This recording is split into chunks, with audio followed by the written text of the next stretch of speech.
జగత్తులకన్నింటికీ నివాసస్థానమైనవాడు, మురాసురుణ్ణి సంహరించినవాడు, పరాత్పరుడైన శ్రీకృష్ణుడు పాండవుల్ని చేపట్టాడు. వారికి మిత్రుడు, సంబంధి, చుట్టం, గురువు, ప్రభువు అయి ఉన్నాడు.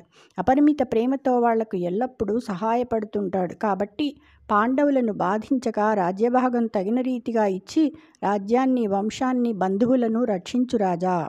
అలా కాకుండా రాజ్యలోభి అయిన దుష్ట దుర్యోధనుని మాట విన్నావా? నీ ఉపేక్ష వల్ల కులనాశం, బంధునాశం జరుగుతాయి. రాజా, ఒక్కడి కోసమని వంశాన్ని అంతను చంపటానికి ప్రయత్నిద్దామనుకుంటున్నావు. ఇదెక్కడి రాజనీతి? నా మాట విను.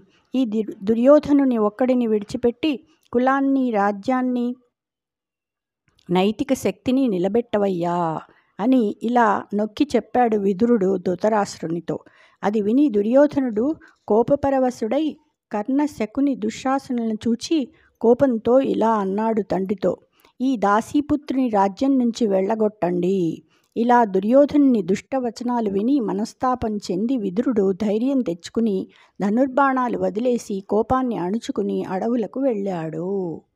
హర్షముగదురగ భారత వర్షమునంగలుగు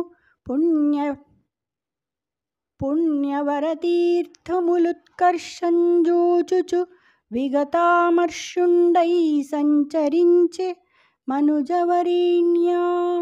రాజేంద్ర, ఆయన సంతోషంతో భారతదేశంలో ఉండే మహత్తర పుణ్యతీర్థాల సమృద్ధిని దర్శిస్తూ కోపతాపాలు లేకుండా తీర్థయాత్ర చేశాడు. జయ శ్రీకృష్ణ.